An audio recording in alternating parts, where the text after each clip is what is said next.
I think sorantyan's timer's all right because he's on a, different time zone.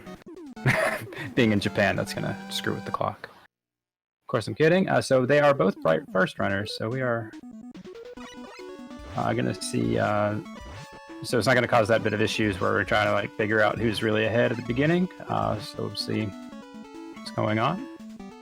It's a little bit hard to tell because I don't know exactly what sorantyan's timer is doing.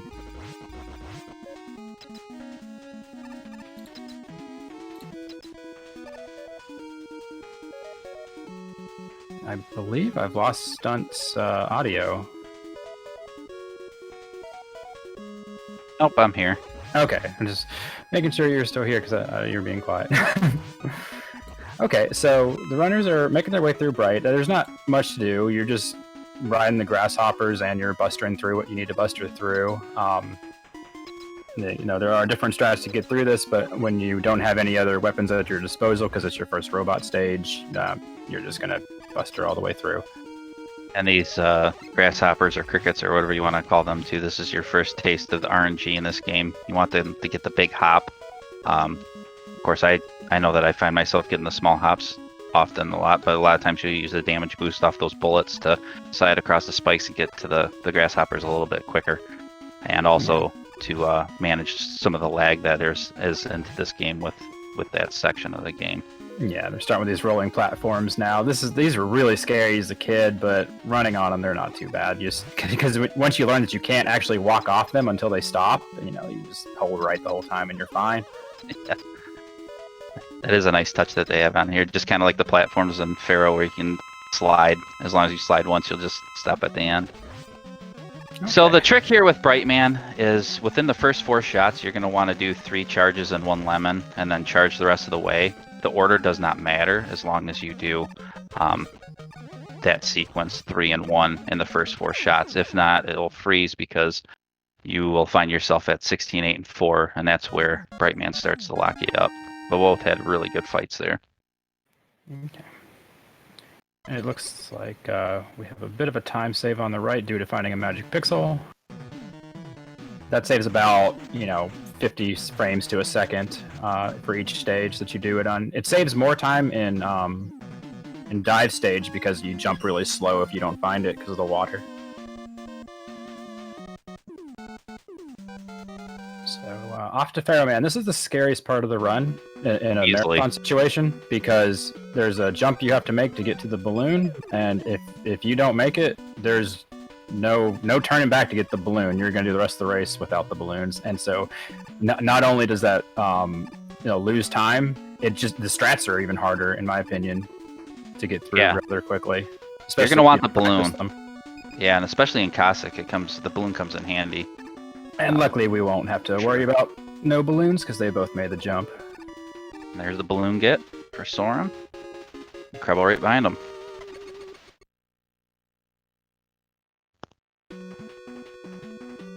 So then, usually when you get the balloon here, you're going to find yourself at the checkpoint. Well, not usually, you will find yourself at the checkpoint. And kind of what we were alluding to last stage in Brightman, kind of the funny dynamics of these platforms here is, no matter where you land on this platform, if you do a slide here, you're going to find yourself to the end. If you slide twice, then you'll go off, but just kind of one of those funny things. As long as you're also holding right, it's something that as a kid I'd always hold right when I'm sliding, but you don't want to do it on these platforms because then you'll slide off. So there's a little bit of tricky movement in this last stage. There's a very particular way that you want to be getting off these platforms in a way to just smash down these zombies. Or mummies, I guess. And each runner does it a little bit different. Yep, Soren does with the mashing that he can do. He got through that last one pretty easily, and Kreble took a little bit of damage, but he got through as well. So Pharaoh's main, I guess, weakness you would say would be Bright, but that's kind of a waste of time. The charge shot does the job a little bit quicker. I think it probably takes out as much damage because you'll have to sit there and freeze them, and then you'll just have to rapid fire them. So it's kind of a waste of time. When you have them with Bright, you're firing lemons. They only do 1 damage, so while it makes the fight trivially easy, you have to wait through 27 iframe sets. So it's a very slow fight to do it that way. I think your thumbs get tired enough in this game. You don't need to help out that issue. both runners are through Pharaoh here. They're kind of neck and neck here. This is a good start to this race, as they will find themselves heading to ring. Yeah. And here's where a balloon... Then the restream was to sync their timers, so now you can actually see they are actually in sync. Yes, and now they have... This is the first stage where you'll see the balloon, at least in the general 8 robo stages, that comes in handy. You can quickly navigate this climb up. You want to talk about how you can do that bounce off the wall, Victress? Oh, yeah, sure. I just wanted to shout out to the new terminology I learned about, you know, whether you get from night to day to night in this stage very quickly or not is now called a winter solstice if you do it quickly, because it's the shortest day. Nice. Yeah, the balloon tech is really interesting in this game. It's the biggest movement enabler in the game, and so it makes, you know, so that's why we actually do Pharaoh second or first, just to get the balloon as fast as possible. So they'll be using the balloons to help with any vertical movement. And what's interesting about the balloon is it doesn't even have to spawn for it to have the platform available to you. So to save on lag, you don't want it to spawn. So a lot of times you'll be running up to a wall and you shoot the balloon where it can't spawn because it's too close to a wall, but it's not into the wall, so it still has a platform. And you have 14 frames to actually jump on this invisible platform that it's spawning. It looks really slick, and it's a lot of fun to do. And isn't there some sort of kind of trick to it where the balloon you have to have it almost the far right edge to put it on the wall so you can stand on it and jump off of it before it pops? Yeah, for me, the trickiest part about a wall jump is not being too close to the wall, because if you put the balloon like entirely in the wall, you just can't stand on it. But so the major trick is the horizontal placement, but it's pretty lenient to despawn it. But it's also really easy to mess up. You'll see it a lot in Skull Stage. So they both made it through this ring fight. The ring fight is entirely scripted, and as long as they do it the same way every time, they're going to not have any trouble with it, which they didn't. And also with the Pharaoh shot there, if you see when they slide into them and they have that ball over their head and it hits them, you can also have a charge shot ready that doesn't show on screen. That'll be the full ball, but it also doesn't take as much of the energy away from the Pharaoh ball too, which can come in handy if you're going to be using a lot of Pharaoh through this stage, as these runners tend to do. Yeah, we'll see what the runners do in Dustman stage, because you can use Pharaoh or Bright. Bright is a little easier. It's faster on the first screen, but a little slower on the second screen just due to the lag. If the runner switches to Pharaoh, they're actually able to kill a lot more of these ladybugs on this rising tile platform. And the rising tiles are incredibly laggy. So the best thing that you can do about them is to kill as many ladybugs as you can. And with Pharaoh, you can kill quite a bit more. Yeah, actually, you can kill them all but the last two. And that takes coordination that I don't have, so I'm jealous of that. To be honest, I have to go through with Bright, but yeah, it does look really slick when you can do it with the Pharaoh. And it does help out, I believe, like you were saying. Yeah, in my opinion, it's easier to do the second screen with Pharaoh, but really hard to do the first. And so now the Crusher, everybody remembers this from their childhood if they played this game. This is a really scary section. It's just super stressful, and you have to have a very particular way of getting through it, just like Saratan did to get through it. That's called Fast Crusher. He got through it as fast as you could. Because it's cycle based. If he was a little slower, he would have to wait an extra second. Oh no! Oh, Creble got it. Oh, he got really risky and yeah, if you take that Crusher there, if you just get off there even a little bit too slow, you're really risking it. Now, a lot of times you can kind of get away with it with the ring if you can get the shot off in time, and you can kind of create a little safe haven, if you will. Yeah. But it's tough at that point. He's going through with Buster now just in order to use less ring, because ammo will be an issue possibly if he didn't. Yeah, and that was actually his original way of doing it. He would go to Buster out through it, so he went back to his old strats there. As you saw Soren there, he gets through the ring fight. You don't want, or not the ring fight, he was using ring. The dust fight there, you don't want Dustman to suck at you, because it's going to waste a bunch of time here. If you have the health to do it, you're going to take a damage boost off of him. It cancels his suck. And then usually 7 ring shots will take care of it, but sometimes he's really crabby with you, and he'll keep kind of sucking in and out, and before you know it, you don't have any health, and you just got to wait it out. And I think it takes about, what, a good 3-4 seconds Yeah, actually, I don't know the timing of it, but it feels like forever. It really does. And so you want to go in there with a lot of health so you can damage boost. Sorantyan's doing the first zip of the game. Well, I guess second zip, depending if you do the crusher zip. He got it no problem. That zip is a little scary, just because it can kill you. It's pretty lenient in the timing, but it's always a little bit of a stressful thing about, you know, mistakes in this game just kill you. There's so many spikes, so many pits, and then there's like zips that'll just kill you if you fail. And that's what I found out just running some of these games. I think this is the 4th game I've run, and it is just way too easy to die in this game. And I mean, the balloon, I mean, you would think that Mega Man would just pop the balloon or whatever. No, if you get up to the ceiling too close, like a lot of times you'll see the runners do on Bright Man, to use the balloon strats to get over the grasshoppers, the ceiling can crush you too. So they made it really easy to die in this, so these guys got to be careful. And Creble got through. No problem there. So, yeah, Sorantyan got some beautiful wall jumps. Hopefully Creble will have the same ease of them. And then this is one of the, depending on your route, this is like the first time you're really using the Bright Stopper. You know, everyone uses the Bright Stopper at the end of Skull Man. It's just, it's a wonderful utility because it stops all enemy motion. It drops their shields, so you can just, you know, fire through those Skull Joes, which normally would be invulnerable to a lemon. And the Skull Turret here, you can just shoot the back of it. Usually, if you shot that with a non-brighted lemon, they would just tank off the back of the Skull Shields. But Bright removes the shield properties. And also, since the enemies aren't moving, there's a lot less lag. And you see what the skull fight that Soren had, but basically how you can set up that whole fight is Skull kind of mimics you. So if you stand there, he'll stand there and just kind of stare you down. If you jump, he jumps. If you run at him, you know, it depends. So you can kind of script this fight a little bit. Yeah, Skull only reacts to your inputs. If you stand there, he won't do anything. He only reacts to pressing down B or hitting a left or a right. You can push up and down and release shots all day, and he won't move. So Sorantyan is on the dive stage. It's our first water taste. In this game, you can't jump out of a slide when you're underwater. So it makes the movement tech so much more difficult in this stage. You have to know exactly where your slides are going to be ending if you want to attempt them, or you have to be good at slide canceling. And you can cancel by hitting to the left there, but yeah, if you just let it go, you can slide easily into the spikes. Yeah, your slide is like 4 tiles long. So if you land on a platform that just happens to be 4 tiles wide, if you just land on the left edge, and then you can slide all the way to the right edge without canceling, but it's still easy to then just walk off the ledge if you don't get the jump, if you hit the jump button a little too early or something.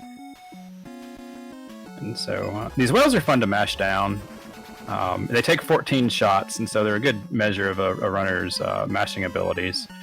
And so he's going to cancel right before that pit. There are no pits in Dive Man stage. Just anything but the one thing that looks like a pit is actually a little well to get down into get the wire. So it's a hidden item that we don't use in the speedrun of this. No, because if you do go, not only do you have to fall all the way down, you don't really even use the wire, and then you're going to go back to the continue point, and that's going to waste just way too much time. Yeah, if it was on like the second screen and it would take you to the checkpoint, that would make sense maybe to get it, because it would just, you know, skip the first half of the stage. But this actually brings you back as you're past the checkpoint that you spawn at. Really good dive fight for Soren there. What he does, basically Dive's going to charge at you, and he's going to do probably 3 charges, and then he's going to shoot his dive missile, the drunk missile that you might see here coming up in the next stage here with Drill Man, if he's not being too friendly with you. But you can kind of set it up where you can get a couple of hits in easy and quickly, so you can make the kill maybe in less than a 2 cycle. Yeah, Dive only reacts to your proximity, so the fight should be the same, but however you'd like to do it. So the usual thing is he'll only shoot one missile that you'll absorb with a shield, and if you do skull stress and later have a dive, you'll only have exact ammo to miss 1 shield on him, which you actually do use to absorb that missile shot, which CrebleStar did.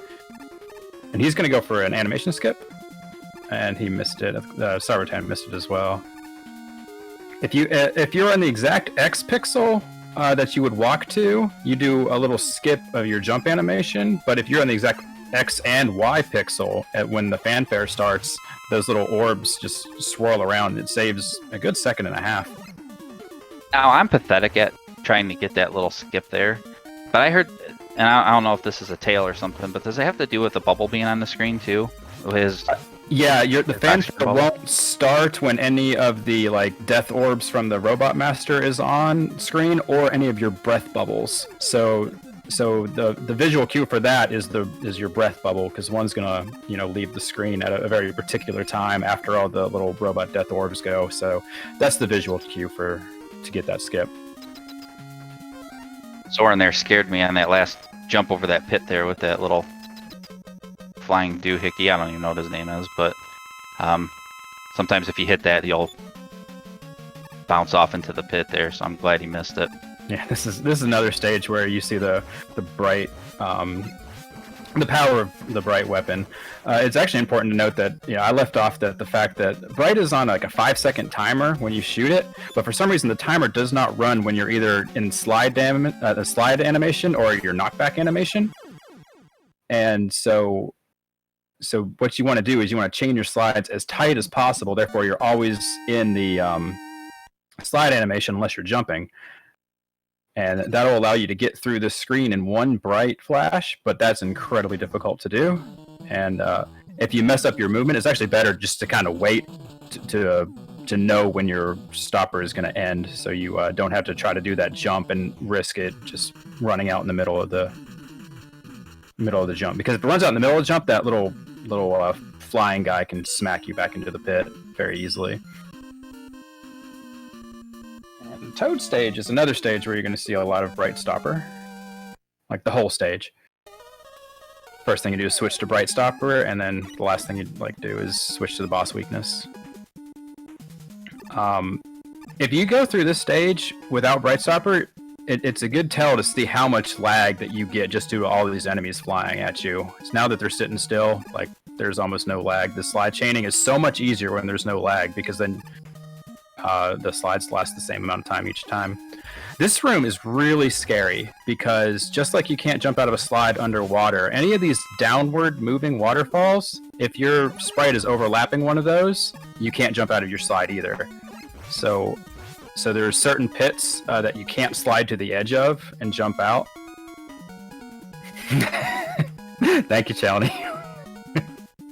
My apologies for calling it by the wrong name. Right there, oh, I'm sorry. And this the bright stopper, the freezing weapon is called the flash stopper, and in Mega Man 2, it's called the time stopper. Go ahead, Stump. I was just gonna say there, right there, with using the flash stopper. You'll see Gary the snail that'll kind of come down there. If you freeze him just as you're kind of entering the screen there, you can do a damage boost through his. Kind of do a damage boost through him and skip through instead of doing the fight. And the fight is very, very slow, waiting for him to open his eyes and throw your eyes at you and bombs, and it's just a huge waste of time. But if you can skip right through that with Bright, you can get through the stage very, very quickly. Mm-hmm. As you'll see Treble do. He got through that Toad fight like a pro. Like, that is a freaking hard fight. Yep, they'll take 7 drill shots to him. Toad's always going to kind of take a jump at you to start the fight off. I believe that his attack does 6 or 8 damage. It's the only one that's not a body shot that does that much damage. Yeah, I wouldn't be sure on it. I actually had that pulled up this morning to look, but couldn't remember what the damage is actually. Soren's going to make his way up to visit Mr. Cossack. Yeah, and that's a solid 8 robot time. 1839 according to Ariel. And Kreble's right around his 8 robot PB. I think he has a 1922 if I remember off the top of my head. Yeah, his timer turned red for just about 1.5 seconds there when he jumped up. So if he's running against PB splits, it's a really good pace for him. So here in Cossack 1, he's going to make his climb up here, and I think a lot of runners will like to get through this stage here using the Buster right here to get through the skulls and to get through these little flying dudes from the pit. Some people like me like to use Bright here, just so you don't worry about getting hit there, and you can also kill those guys. But you can trick this little manipulation there with getting them on screen, jumping off there, and then coming back, and then that skull man disappears, and then you can use the balloon to jump right over him instead of worrying about taking a bone from him and falling into the pit. Yeah, this overhang screen is scary for everybody. So I think in a race, everybody's going to kind of take it as sorantyan did, a nice, easy, like deliberate balloon placement, so they're not just rushing through that. Because failing that screen will cost up to probably 20 seconds, depending on what happens, and it would also lose a lot of balloon ammo.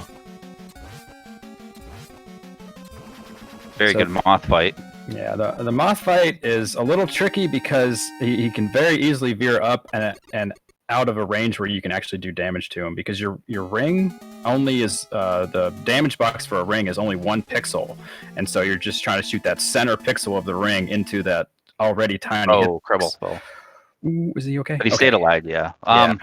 But yeah, and it doesn't help too with when you have the 1 pixel for the ring that the moth has, you know, a hitbox the size of a grain of sand. So you have to be pretty precise, and you know, the moth will move up and down a little bit, so he can kind of troll you a little bit if it doesn't go according to plan. Yeah. Creble's going to make his way up to the moth as Soren here is going to use balloon strats to get across these spike pits much faster than taking Jet and having all the lag go with it. There's no way to get through this room Buster only, so everybody has to either get out Jet or Balloon. Balloon is quite a bit faster because you get more slides in, but it's also a lot trickier. And again, the punishment for mistakes in this game is death. So in Cossack 2, it's a big end. It's a really frustrating place to have such a difficult section, because you're so deep into the run that you really don't want to, you know, lose it to just a very minute mistake. Good call for Soren here to use the E-tank right there for the square machine. Yeah, just before stream, he was practicing this boss, so he might have a little bit of jitters. So that's going to like clear out all the jitters he's going to have on this boss. Yeah, because just like everything, it seems like in this game, these bosses hit like trucks, and I think that was he was going to have to basically go through this hit list to make it alive. I think he might have had 1 grain left, but that'd have been it. He was going to be kind of flirting with disaster. So you want to get the shortest pattern as possible here. There's 1, 2, or 3 cycles here. Soren got the middle one. You really don't want to see 3, 3, 3 or anything like that. And he's going to get a 3 here. He's got a 2, 3, so that's like the second worst he could get. Unless he gets extra cycles, which I don't want to commentate curse anybody, but hopefully we'll only see 2 cycles from each runner. Okay, so he's through. We're going to get some balloon power here so he can make it across safely. Yeah, because he wasted... No, he didn't waste, but he lost some balloon ammo due to a mistake in Cossack 1, and also he took a spike death here, so he was down quite a bit of balloons, so he went ahead and picked up that extra refill. You know, luckily this game just does throw out those big staged refills, so it's pretty easy to make up. I mean, obviously it's a time loss to grab them and menu to whatever you're missing. It's almost like they consulted with speedrunners to kind of run the game or something, be like, you know, this would be helpful to have a fill up right here for X reason or whatever. As Creble makes his way to the square machine, Soren is into the ever so fun auto scroller, where we just wait to get through it, but he's going to try to punch his way through as quick as possible. You'll have some turrets and some of these little, I don't know what they're called, but... rotating orbs. Yeah, whatever it is. Yeah. Something that's going to make you fall to your death type of thing you gotta avoid, but... Yeah, everything spawns in the same place. The only bit of RNG in this stage is with this stomper here at the end of this screen, and whether the boss gives you 1 shot orb or 4 lemon shots. 4 lemon shots is much more laggy and causes about a second delay. Yeah, there's no actual verification, so I'm guessing the runners are probably just going to do whatever verification was in their heat, just for fun. At least that's what Sorantyan did. I'm sorry if I'm mispronouncing his name. I've never heard anybody else say it, so I'm just kind of going for it. I think you're doing great. Death Raspberry. Okay, that's... I'll go with that. They have to dodge the Death Raspberries. So he's playing with these platforms a bit. You know, if you're grinding this game, that's unadvisable. The only thing that you can really do to speed up this stage is get everything off the screen as fast as possible. So you want to, you know, jump into these Saturns as soon as they spawn and just get off these platforms. But it's a minor optimization, and it's easy to die, and it's a silly place to die. Just because it's so painful. And especially in these Cossack bosses, you do not want to die, because unlike a lot of the Mega Man series, where if you die in the boss, you're just going to be kind of in that vestibule corridor area, you're going to go all the way back to the checkpoint. And that wastes so much time. Oh no, Soren, are you going to make it out? He's okay. He's okay. He's okay. Oh no. He almost had it too. Yeah, so it spawned a little bit left, so it was like directly under the platform, so he couldn't jump on it. And Rush Core has a smaller hitbox in this game than he does in Mega Man 3. Like in Mega Man 3, you can just jump on his nose and you're fine, but here he has a much smaller activation area.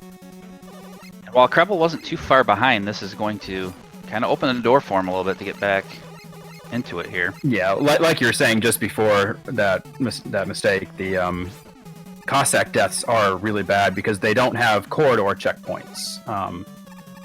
And I blame Mega Man 2 for that. Boo Beams kind of ruined that because they didn't want you to, you know, waste ammo, then have to spawn there. So they gave you a chance to back through the stage and grind for ammo. Always blame Wily for... I always blame Boo Beams for anything wrong with Mega Man games. Yes. Anybody who's seriously run that game, that's probably a good place where you're going to curse it out. Where good runs go to die, it seems like. Okay, so take 2 here for Soren.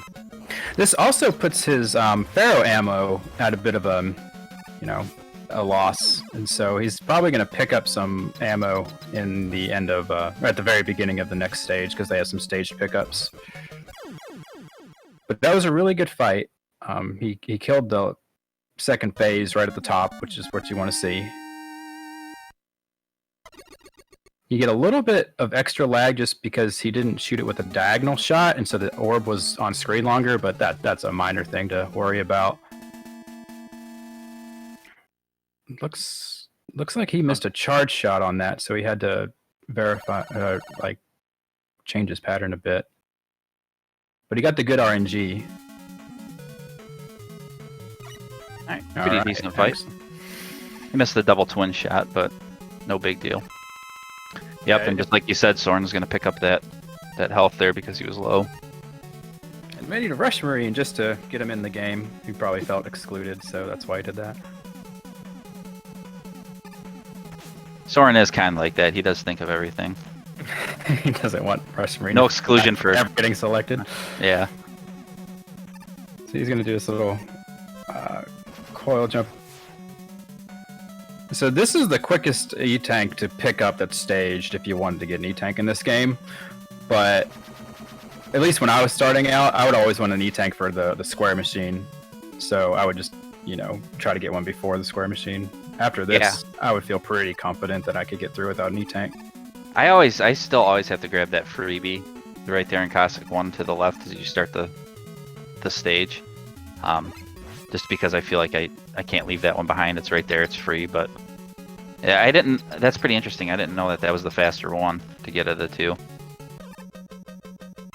I'll have to figure that in to my runs if I'm starting to get stuck. So here's Cossack. So he's an evil man. Bad guy, Cossack. So we should be finishing this run really quickly. The namesake of the tournament we're in right now. Yep, Cossack Cup. And here's my cup right here, Miss Klinka. Hi, Klinka. I'll see you soon. And she's explaining that her dad is not really the evil guy. It was Dr. Wily the whole time. I can't believe Wooly would do such a thing. He just misunderstood. So this is a boss that you don't actually deplete his health all the way. You finish him by leaving him with 2 health, and so that's just a weird thing that you have to get used to. Like when you see you're about to put him at 2 health, you want to do damage from the left side of him because you do have to walk to a certain spot for the cutscene to start. And so, well, I guess the cutscene starts and you walk to that spot. You have no control over Mega Man, and so you just want to be as close to that spot as possible. And you saw that both runners will kind of cheese Cossack in the freezing there. Where they're over on the right-hand side sliding. He can't move horizontally if you are sliding. Yeah, so those kind of set them up there so they can get as many shots in as quick as possible without having to jump around. Right, let's go Mets. This is the theme stage with all the Mets.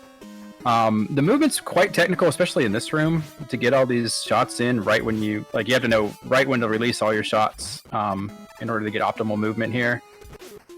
See, like that jump that he just got hit on, that's the tightest jump in the game, in my opinion, to try to pull off. But you don't lose that much time if you mess it up, so it's okay. It's not like most of the jumps where if you fail them, you die. So you're pulling through jets to skip the Yoku blocks. Everybody's favorite. This is the best part of this game, is that you never have to touch a Yoku block. Yeah, and that's a scary little spot there, because if you have Rush kind of kiss that wall right there and you don't jump in time, you can fall on down. You can kind of get your way out with balloons, but it just wastes a bunch of time. And those spikes being right there, you never know.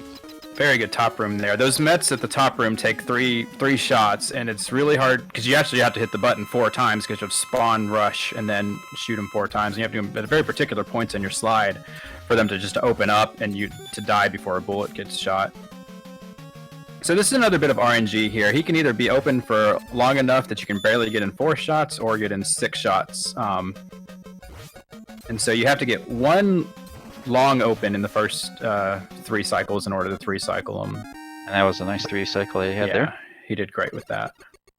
Creble's opting just to not even bother with the mash and just jump over. It's a very consistent strat, which I would recommend. Let's see how Met Daddy will treat him here. He jumps through the door just to get a little bit closer to Metal Daddy so he can get shots in earlier. But he didn't get quite the high jump that he expected, it looked like. And he got caught there on the slide there, which if you're kind of flat-footed or flat on your butt there, you're going to get frozen place. You kind of want to be off your feet when he lands so you can actually sneak another couple shots in, but it happens. So we're moving into Wily 2 here. I really like this stage. It's a lot of rush jet because you're out of balloon at this point in the game. And so... So even though most of the movement is vertical, you're going to be using Rush Jet to do the vertical movement, which makes the jumps pretty tight a lot of times. And actually it's kind of hindering in a room like this because you have to shoot an extra time just to get shots off. Because you don't want to touch them in this room because... Also, if you take damage while Rush is out, he zips to your X location. So sometimes you can accidentally ride Rush in this room and it makes it a lot slower because you can't really get off unless you find a wall to jump into. Or just can do full height jumps to get off of them. It's really tricky. Nice strat there, using Rush to jump up on those platforms and up the ladder real quickly instead of going through the bubble bats.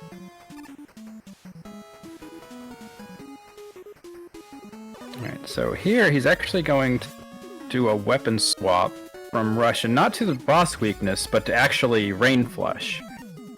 Because this is the first boss that you can actually damage while his health is filling. And if you do that, it kind of screws up the counter, and it makes the fill a lot faster. And the drill takes his hitbox away. Exactly. Like his hurt box is like this big box that's sitting on the floor and all behind his body, but for some reason it gets erased with the drill animation if you shoot him in his gem. And you can just sit freely there.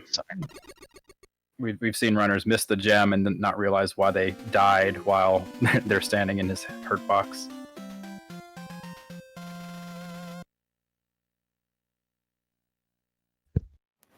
So he's on to the Refight Stage. So this is where you have to do a tally of missed shots throughout the whole game.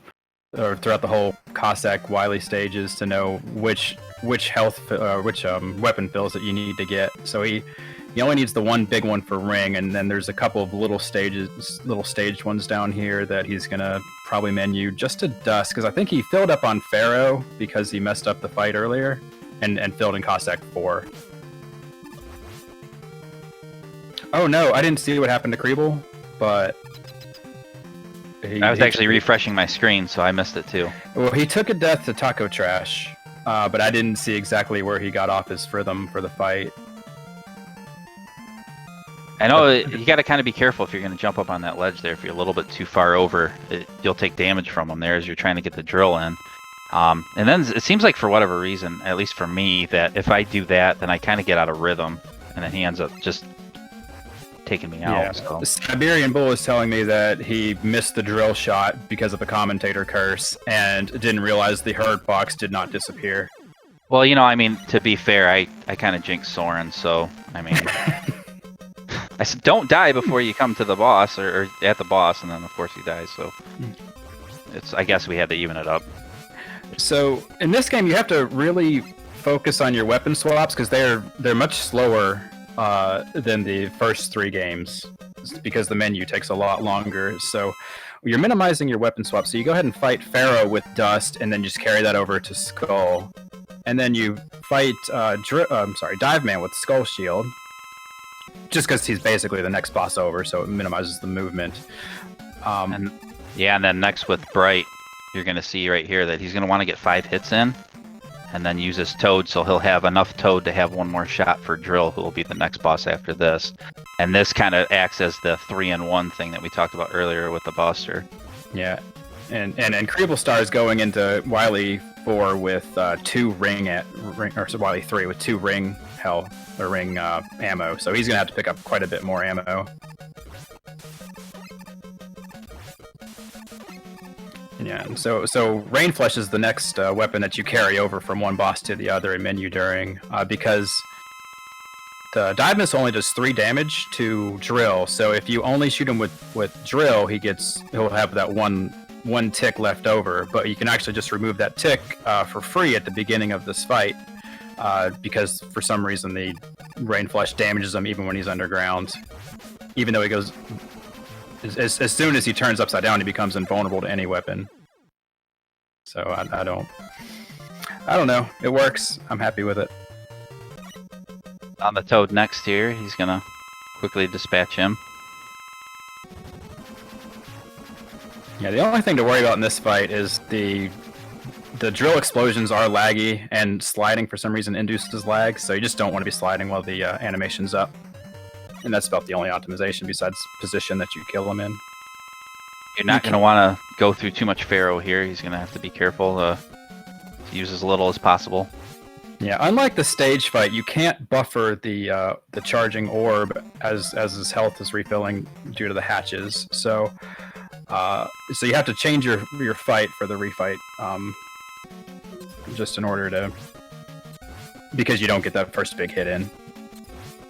Okay, he's got great RNG for Dust. He was just kind of jumping around and avoided the suck at least, so that was good. The suck. I mean, the best you can hope for is mostly he just stands there and shoots at you, and then at the end jumps to the middle so you can get over to the left side as fast as possible. But as long as he doesn't suck, you're happy.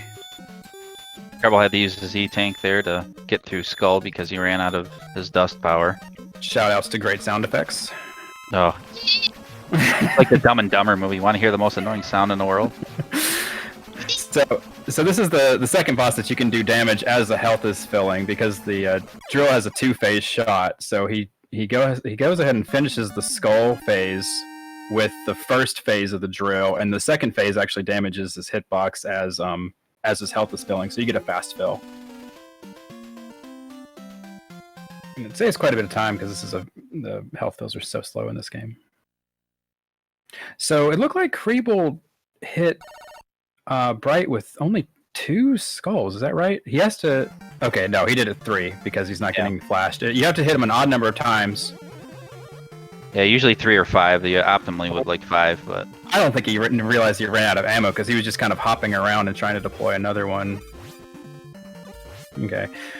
And So we got our last fight here coming in with Wily, and you're going to want to use Pharaoh for this. Yeah, this is the first Wily Casino. It's not as bad as the later games, but it's there's much more RNG. To conserve ammo, he went ahead and paused there to recharge his orb, because you can hit him with your orb, and then if you pause and unpause, it doesn't use any ammo to recharge another orb. But you have to have at least some ammo to do that. And he pulled in at looked like a 40-12. Yeah, somewhere GG. in there, right there. So GG, get your GGs out for Soren. Nice job. Just about. Yeah, I mean that didn't help him. Otherwise, he would have been okay. It would have been probably pretty close to his PB. He'd definitely been sub 40 for sure. But very good run. Very good run. So that's going to move him into the top 16. The top 32, we're only doing best of one. So and the top 16 as well. So that's going to do it. He'll get that's seal the deal for him to move on to the top 16. Yep, and he'll get the winner of Colonel Fatzel and Iraq Bet 0304 tonight. That'll happen, I believe, at 10 Eastern. Okay, and we started late. Hopefully that's not going to cause a hiccup for the next runners. So Looking Toad's going to come in and replace me for the next race. Oh, see, he got that suck pattern from Dust, so he had to go ahead and just, run right into him. It loses time, it loses health, because it's just a bad deal all around.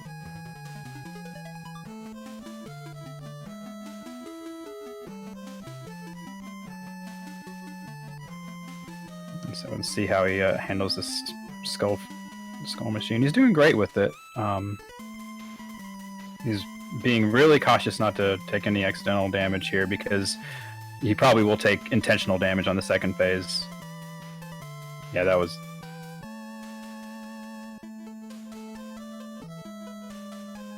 Oh, he had a very strong start on that second phase, and then he started taking some hits he didn't mean to, and he got off his rhythm a little bit.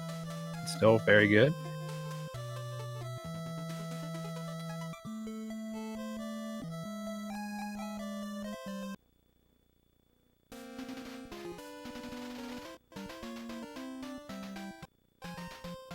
I did not see his Pharaoh ammo count going in, so hopefully he kept better track than I did.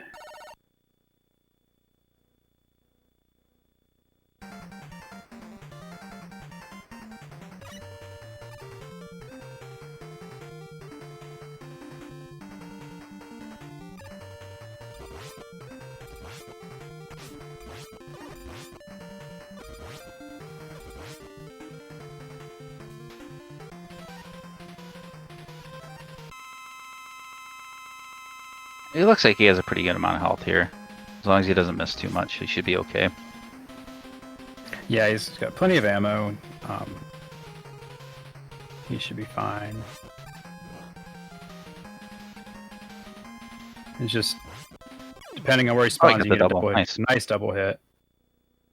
GG's for Creble. So GG. So I think we're gonna set up for our race with... It was Becco and Rift, right? They're coming up next? Correct. They'll be coming up next. They should be probably starting pretty soon. If you want to invite Saratan in to chat with us right before, while they're setting up for that race, I think that would be good. I'm not sure if we have to rush off.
Okay, so we're going to get set up for the next race. So Stunt and I are going to sign off, and he'll be joining you for the next race between Rift and Becco. We'll take a little break, and we'll be ready for that. Hopefully you'll stick around. So thank you so much for watching. Great game to the runners. Big thank you to the speedrunning crew and all the tournament moderators for letting us do this. Absolutely, and thank you to the SpeedGaming channel for hosting. Appreciate it, and we'll see you soon for the next race. All right, bye-bye, everybody.